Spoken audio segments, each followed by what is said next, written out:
Bueno, muchas gracias Ana por la presentación y muchas gracias a todos ustedes por estar aquí presentes. Les saludo desde Tennessee y voy a hablar hoy en esta presentación de una escritora, la verdad, bastante poco conocida y un tanto olvidada como es Mercedes Ballesteros, y en especial de este libro que tengo aquí en la mano y que se titula Mi hermano y yo por esos mundos, del año 1962. Y la verdad es que la escritora madrileña Mercedes Ballesteros Guybrois, o Guebrois, el segundo apellido es francés, es bastante desconocida, se encuentra un tanto olvidada por la crítica literaria, y aquí en los Estados Unidos se escucha de vez en cuando su nombre porque algunos de sus textos breves se incluyen en algunas antologías que se usan en clases introductorias de literatura española en el medio universitario. Tal es el caso, por ejemplo, de relatos breves como Bufandita o como Gregorio, que pueden encontrarse en la antología El Cuento, editada por Edward Friedman, y que yo mismo utilizo en algunas de mis clases de literatura avanzadas en la universidad, pero pocas veces el conocimiento de estos textos lleva a profundizar en el resto de su obra, que permanece un tanto relegada a la oscuridad y pocas veces leída, pocas veces estudiada críticamente, por no hablar de sus escasas reediciones. De hecho, este libro que les enseño, esta es la primera edición de 1962, lo cual me alegra no solamente por el típico fetichismo que suele haber por las primeras ediciones, sino porque es la única edición que he podido encontrar, y si no hubiese encontrado esta edición de Destino, no habría sido posible leer este libro, y la verdad es que vale mucho la pena. Y valga la redundancia, es ciertamente una pena que no se conozca más la obra de Ballesteros, porque es variada, muy interesante, y va desde algún que otro volumen de poemas a obras biográficas, como por ejemplo la vida que en 1949 escribió sobre Gertrudis Gómez de Avellaneda, pasando por textos humorísticos que escribió para la famosa revista La Codorniz, o novelas también de corte autobiográfico como Pasaron por aquí, del año 1985, o la que hoy nos ocupa, que ya les he mostrado, que es Mi hermano y yo por esos mundos, de 1962. Y a todo ello hay que añadir además, y esto es interesante, una bastante prolífica contribución a la literatura popular, en forma de novelas de aventuras y también las mal llamadas novelas rosas, que ella solía firmar bajo seudónimos como el de Rock Morris o el de Silvia Visconti, como era común en su época, porque ese tipo de novelas se firmaban generalmente con seudónimos, sobre todo extranjeros, que sonasen extranjeros, porque eso parece que vendía más en ese tipo de obras, que hoy se están recuperando algunas de ellas porque algunas tienen valor. Como digo, en la primera edición de octubre de 1962 de Mi hermano y yo por esos mundos, de la editorial Destino, número 227 de esa importante colección Áncora y Delfín, encontramos en esa primera edición muy escasa información acerca de Mercedes Ballesteros. Se nos dice que nació en Madrid, que su esposo es o era el escritor y también cineasta Claudio de la Torre. Se añade también que cursó la carrera de Filosofía y Letras, y se destacan algunas piezas teatrales que estrenó y algunos de los premios que obtuvo. Se citan también algunas de las obras que habría publicado hasta el momento, como por ejemplo Así es la vida, o Eclipse de tierra, o Taller, algunas de las cuales incluso se habían traducido al inglés, se habían traducido al alemán, pero muy poco más, la verdad. Y no se menciona, por ejemplo, su notable labor como traductora, o el hecho de que la literatura y el interés por la cultura y por las artes le venía ya de familia, porque sus padres, Antonio Ballesteros Beretta y Mercedes Guebrois o Guybrois Riaño, se dedicaban a labores académicas. Y junto a su esposo, Claudio de la Torre, Mercedes Ballesteros viajó también extensamente, y esto es algo que se puede apreciar en gran parte de su obra y también en la novela de la que hablaremos hoy. De Mi hermano y yo por esos mundos, el volumen de esta primera edición menciona lo siguiente. Es una novela llena de gracia y atractivo que tiene por protagonistas a un par de niños que recorren diversos países de Europa. Bueno, eso es lo mismo que decir más bien poco, la verdad, ¿no? En realidad, esta es una novela de tintes autobiográficos, escrita varios años después de sus incursiones en la novela popular, cuando ya había conocido un cierto éxito, con obras como Eclipse de Tierra o Taller, esta última publicada solo 2 años antes, en 1960, Ballesteros antepone un prólogo, además, a Mi hermano y yo por esos mundos, que resulta muy revelador a la hora de acercarse a la novela desde un punto de vista genérico, porque en él la autora describe su novela como realista, pero desmarcándose inequívocamente de ese realismo tremendista que gozaba del favor literario del público, o por lo menos de producción en España en esos momentos. Dice Ballesteros en ese prólogo: esta novela es un relato realista. Al terminar la novela, sin embargo, me invade un vago desconcierto. La cruda realidad que yo retrato no se parece ni poco ni mucho a la cruda realidad retratada por la literatura contemporánea. He transitado por el planeta Tierra en la misma época que los novelistas de hoy y, sin embargo, no he vislumbrado las pasiones abyectas que, por lo leído, atenazan a buena parte de los seres. La gente que me ha salido al paso no se retuerce de angustia al borde de la locura o del crimen. El destino, con mayúscula lo escribe, que yo he visto trabajar, no arrastra a la gente a la depravación y al vicio, sino que la golpea jovialmente en el hombro como un buen amigo que la saliese a esperar a la estación de Valladolid. Ana me menciona ahí la ciudad de Valladolid. Bueno, todo ello lleva a Ballesteros a establecer una diferencia insalvable entre la vida y la literatura. Porque para la autora, una novela no es más que la literaturización necesariamente artificial de elementos tomados de la experiencia vital, pero está lejos de ser la vida misma. Esto es muy importante para entender esta novela. Así que escuchemos las palabras de la propia Ballesteros a este respecto. Dice: me he dado cuenta de algo importante, pero que ya sospechaba, que la vida no es una novela. Para que una novela pueda llevar tal nombre, necesita que se aten nudos, que se cierren ciclos, que los hechos y los sentimientos discurran dentro de un orden que no puede ser sino el literario. En la vida no se ata ningún nudo, no se concluye nada. Todo es ir emprendiendo caminos que no llegan casi nunca a ninguna parte, o contrayendo pasiones que no tienen jamás punto final, sino en todo caso puntos suspensivos o que se diluyen en el signo, etc. Es decir, según Ballesteros, en la vida falta una teleología que sí existe en la literatura, y esto lleva a la autora incluso a dudar de que Mi hermano y yo por esos mundos pueda considerarse una novela stricto sensu. Termina su argumentación la autora insistiendo en el realismo, pero no en el tremendismo de este volumen. Dice: en el relato que empieza en la página próxima no encontrará el lector nada tremendo ni indecente, pero no por ello deja de ser un relato realista. Todo, absolutamente todo, ha sido sacado de la cantera de la vida, de esa vida auténtica que, digan lo que digan, es bella, apasionante y jugosa. Esto es lo que dice Ballesteros y, bueno, parece claro que para ella lo literario parte de la experiencia vital, pero resulta una recreación de esa experiencia vital. Nunca un retrato fidedigno o que pretenda serlo, y en ningún caso un relato que se centre únicamente en los aspectos más tremendos, más desagradables de la realidad, como es el caso de la corriente tremendista contemporánea a la autora madrileña. Pensemos, por supuesto, en Camilo José Cela, que es el ejemplo más evidente de esto.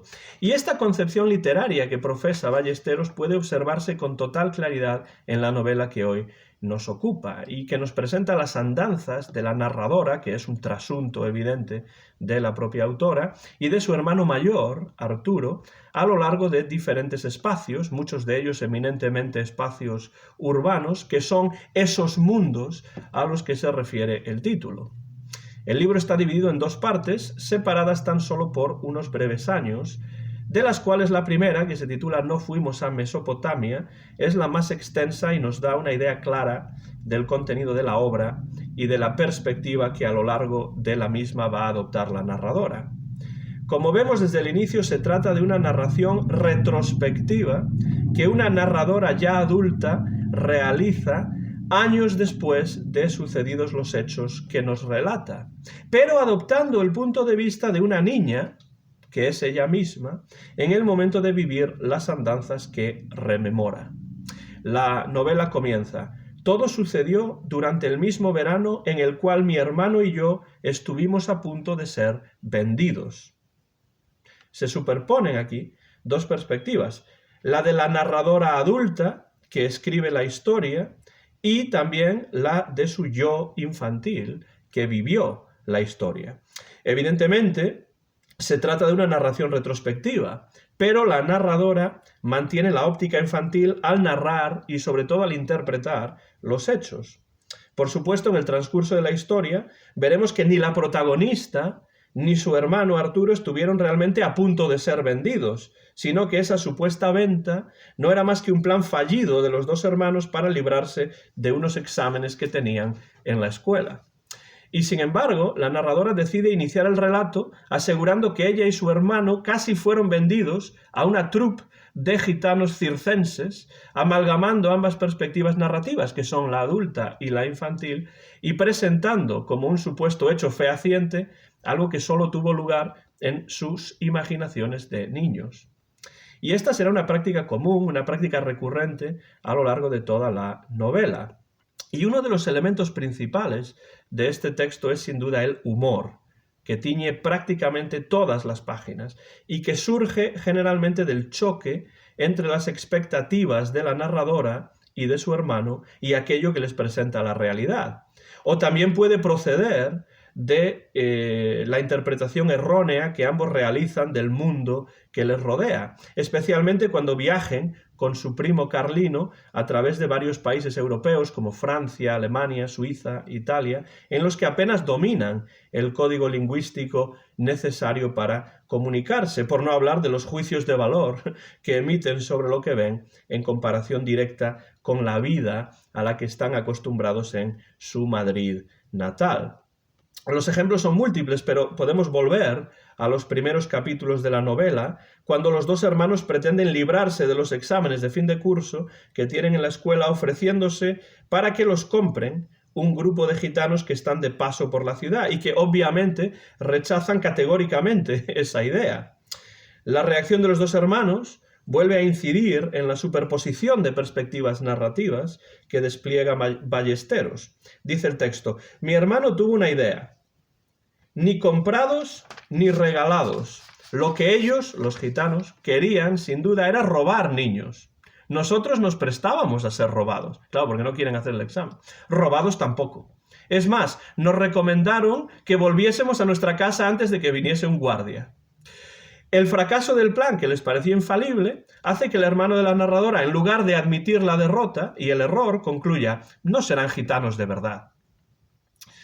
De forma semejante, cuando llega de visita el primo Carlino, mayor que ellos y miembro de la rama italiana de la familia, la protagonista y su hermano esperan con ansiedad los regalos que supuestamente les traerá, pero una vez más la realidad no está a la altura de las expectativas, y la narradora dice: pero los tales regalos no correspondían ni mucho menos a la magnificencia que cabía esperar de un descendiente de los antiguos señores de Milán. A mí me traía una pareja de muñequitos pequeñísimos vestidos de chiocharos y a Arturo una armónica.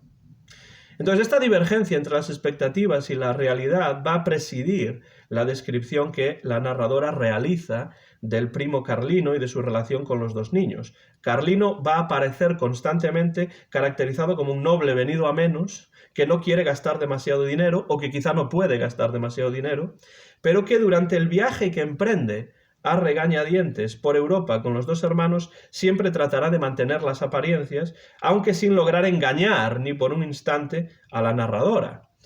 Esto da pie a muchos pasajes humorísticos, como por ejemplo la primera noche que pasan en París en un hotel lujoso porque Carlino confunde los nombres de los dos hoteles, o también las largas caminatas por la capital francesa porque Carlino se niega a pagar un taxi. Nos encontramos también con momentos en los que Carlino justifica de forma peregrina el no gastar dinero. dice la narradora, nos explicó que él no era partidario de comer en el vagón-restaurante del tren, donde la comida era siempre mala y costosa. Y luego en cierto momento van a la Torre Eiffel y para no tener que pagar, pues van solamente hasta la mitad de la Torre Eiffel, no hasta arriba. Y dice la narradora, subimos a pie porque, según Carlino, subir a tanta altura de sopetón en el ascensor era perjudicial para la salud. Como se pagaba piso por piso, nuestro primo decidió que nos bastaba con contemplar la vista de París a media altura y que si seguíamos adelante nos exponíamos a padecer mal de montaña. Vemos el humorismo que se pone ahí. Y la caracterización de Carlino nos recuerda inequívocamente al modelo aurisecular del Hidalgo de uno de los episodios del Lazarillo de Tormes. Y esto nos introduce en otro elemento principal de la novela, que es la metaliteratura, que aparece en varios niveles sucesivos en esta obra. Y esto es lo último de lo que voy a hablar. En primer lugar, ya desde el inicio del relato, observamos que la protagonista y su hermano ven e interpretan el mundo a través de los textos literarios que han leído, que en muchos casos son folletines decimonónicos o novelas populares como las que la propia Ballesteros publicó bajo diversos seudónimos, pero también incluyen otras lecturas como el Fausto de Goethe, el Drácula de Bram Stoker o el Dr. Jekyll y Mr. Hyde de Stevenson. Y todos estos textos que forman parte del acervo literario de los dos hermanos determinan sus expectativas sobre la realidad y condicionan su interpretación del mundo que los rodea. A menudo, Arturo y su hermana crean para sí mismos un mundo propio, influido decisivamente por sus lecturas y en el que tratan de encajar los sucesos que viven y a algunas de las personas con quienes se encuentran. Y en esto, la novela de Ballesteros nos recuerda inequívocamente a las obras de Elena Fortún, especialmente las obras que escribió Fortún sobre el personaje de Celia. Los ejemplos de cómo los dos hermanos se acercan al mundo y lo interpretan y lo recrean a través del prisma de la literatura son innumerables. Por ejemplo, en Suiza, cuando Carlino los lleva a visitar a la rama suiza de la familia, Arturo imagina que las flores que ve en la mansión que viven los familiares de Carlino son rododendros, porque esas son, dice él, unas flores que aparecen siempre en las novelas elegantes. Y después mencionan, cuando se refieren a los familiares de Carlino, siempre se refieren a ellos anteponiéndoles epítetos como la terrible Quintina, el pérfido Ugolino, la hermosa Carolina Pía. Y cuando la protagonista cae enferma y ha de pasar unos días en un hospital suizo, observa que dicho hospital no era, sin embargo, como el que se describía en la novela Aurora o El destino de una huérfana, sino un sanatorio bastante confortable. Entonces están comparando siempre lo que ven en la realidad con lo que leen. Y a veces esto crea unas situaciones muy divertidas, muy humorísticas. Por ejemplo, lo que llaman ellos el episodio de la inocente huérfana de Württemberg. La lectura de un artículo periodístico sobre un crimen mortal, unido al hecho de que el primo Carlino parece padecer insomnio, ocasiona que los hermanos imaginen que Carlino es una especie de vampiro, un cruce entre Drácula y Jekyll y Hyde que puede atacar en cualquier momento. Y entonces, cuando en el vagón del tren Carlino conoce a una chica, Arturo y su hermana temen por la vida de la chica y resuelven salvar a esta imaginaria huérfana de Württemberg de los ataques vampíricos de su primo. Cuando Carlino se acerca a la chica, que se llama Bárbara, con la intención de besarla, por supuesto, los dos hermanos malinterpretan la situación y dice el texto: Carlino se acercaba más y más a su víctima, llegando a rodearle la cintura con un brazo, mientras con la otra mano inmovilizaba el brazo derecho de Bárbara, en un movimiento que luego me dijo mi hermano que era una llave de jiu-jitsu. Saltamos Arturo y yo de nuestros asientos. Yo no hice nada, pero Arturo, con gesto enérgico, se interpuso entre el vampiro y su víctima. La huérfana de Württemberg estaba salvada. Bueno, como vemos, Ballesteros superpone aquí la perspectiva adulta y la infantil, pero dando preponderancia a esta última, a la infantil, y narrando el pasaje desde el punto de vista de una niña cuya visión del mundo está determinada por lo literario, y por eso dice la huérfana de Württemberg estaba salvada. No había tal huérfana, no había tal vampiro, pero tenemos la perspectiva infantil en este caso. Y para terminar ya, por si esto no fuese suficiente, la metaliteratura también emerge en esta novela a través de las veleidades literarias de los dos hermanos, porque se nos dice que Arturo está escribiendo una biografía de Napoleón, de la que llevaba escritas no menos de 4 o 5 cuartillas, pero además, durante el viaje con Carlino por esos mundos europeos, los dos hermanos empiezan a colaborar en la creación de una novela de aventuras que titulan En las garras del vampiro, y en la que recrean a través de la ficción algunos de los sucesos que les acontecen o que imaginan durante su viaje.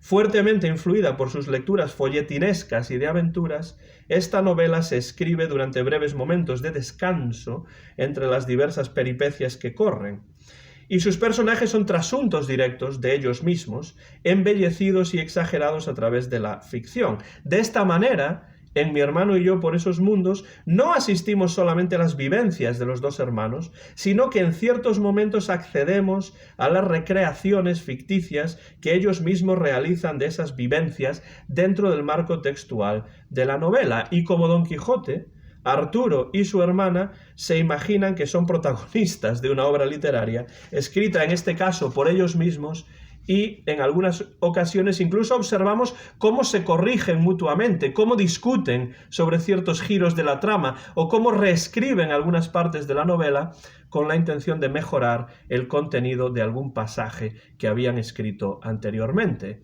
Así pues, a lo largo de esta obra, Ballesteros pone en práctica lo argumentado en el prólogo que mencionamos al principio. La literatura procede necesariamente de la realidad, pero recrea de una forma artificiosa estos elementos tomados de la realidad a través de la ficción. Y eso es precisamente lo que hacen Arturo y su hermana al novelar algunos episodios vividos durante su viaje. En definitiva, aunque hoy resulte poco conocida y aunque no sea fácil de localizar al no haberse reeditado recientemente, esta novela que vuelvo a enseñar, Mi hermano y yo por esos mundos, es una de las novelas más interesantes de la extensa producción de Mercedes Ballesteros. Como hemos visto, es una obra mucho más compleja de lo que pueda parecer a simple vista. Un texto que superpone varias perspectivas narrativas, que explora a través del humor la percepción infantil de la realidad, un relato fundamentalmente episódico que se sirve también de lo metaliterario para presentarnos las andanzas de dos niños que acceden al mundo que los rodea, tamizándolo previamente mediante una serie de lecturas literarias que determinan su percepción de la realidad. Es esta novela, en fin, el primero de 2 libros, el otro es el más posterior, Pasaron por aquí, escrito más de 20 años después, en los que Ballesteros, como sus personajes, reimagina a través de la ficción algunas de sus experiencias biográficas infantiles. Y es una obra que, si pueden encontrar, yo desde luego les recomiendo que le echen un vistazo, porque creo que les puede parecer interesante como me lo parece a mí. Muchas gracias por su atención y si tienen alguna pregunta, pues vamos a por ello.